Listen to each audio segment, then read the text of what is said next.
Pokud hledáte dobré chytré hodinky, tak tu jste správně, že TicWatch E3 je skvělou díky novému Wear OS 3.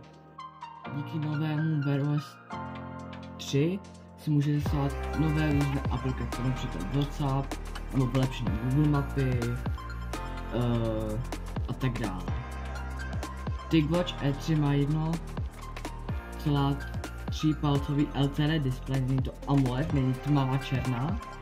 Je to, jako máte většinou na notebookcích, těch horších samozřejmě, nebo herních, na levnějších displejích, nebo herních displejích, jo.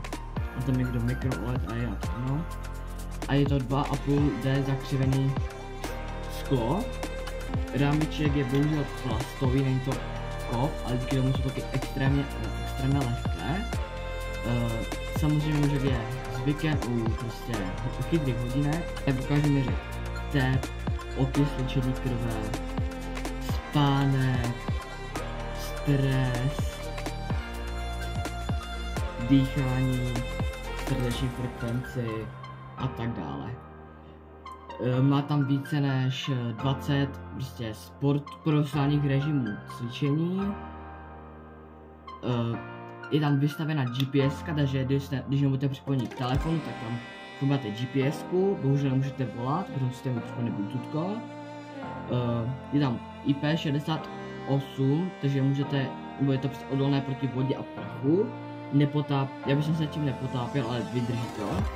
Je to Wear OS, takže je to od Google, takže to máte samozřejmě Google Pay, Google Play, to synchronizace z Google Play na hodinkách a na mobilu je celkem dobré. Bohužel už tam není jako předtím na Wear OS 2.5, se mi zdá, že to bylo. Už tam není Google Asistent, ani nejde stáhnout. Třeba to někdy zase bude, nevím. A v balení jsou samozřejmě hodinky. Pak tam máte takový nabíjecí kábel, jinak ta krabička je takováhle, jo. Vybírá se ze spodku. Jo, tak jsou ty hodinky. Pak tady je manuály, papír, to někoho nezajímá, že? Také informace. Pak tady byl kábel a řemínek už byl na tom, a to je podle mě všechno, co se mi zdá, že už tam je. Jinak řemínek byl takovýhle, jo, basic, bude to 20 mm, takže tam může zadat vážně hodně, ale hodně řemínků. Tady mám třeba tady ten, je to takovýhle Ocean, co to jmenuje, jo, jinak vidíte, je to prostě plast, není to úplně laciný plast, ale tady to je to sklíčko, jo, není to hnedka to sklo, na tom ještě je tam sklo takové ochranné sklíčko jak na mobil. A vidíte, to už je trochu nevidíte. Vidíte, je to poškrábané už. Jediné, co se mi stalo na hodinkách, je, že tady je to tady vlastně. Tady vidíte to.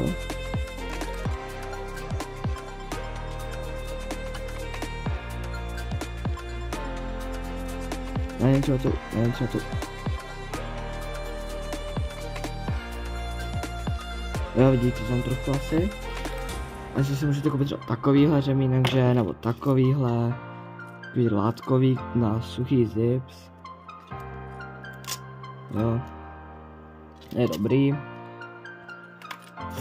Jinak, jak je ta nabíječka, nenabíjí se to bohužel bezdrátově, jo, je tam takový konektor.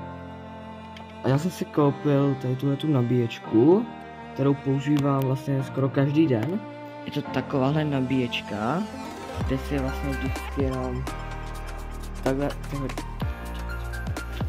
střední tady vždycky jenom hodím, nebo si dám, položím. Tak, oni se tam chytnou magnetama a začnou se nabíjet. Vidíte? A nabíjí se. Tak se třeba nabíjí, pak to je tak.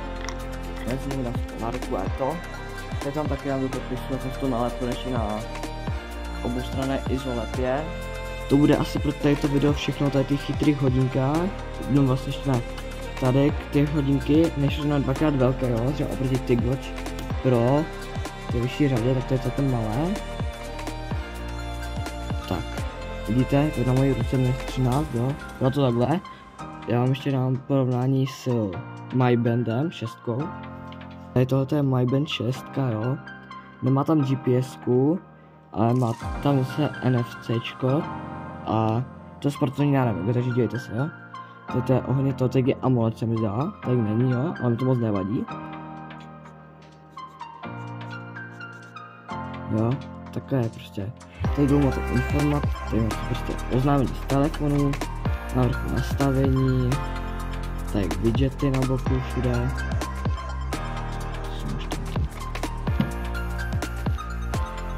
Tam jdete na obě strany, jo, tak to je jedno. Tak.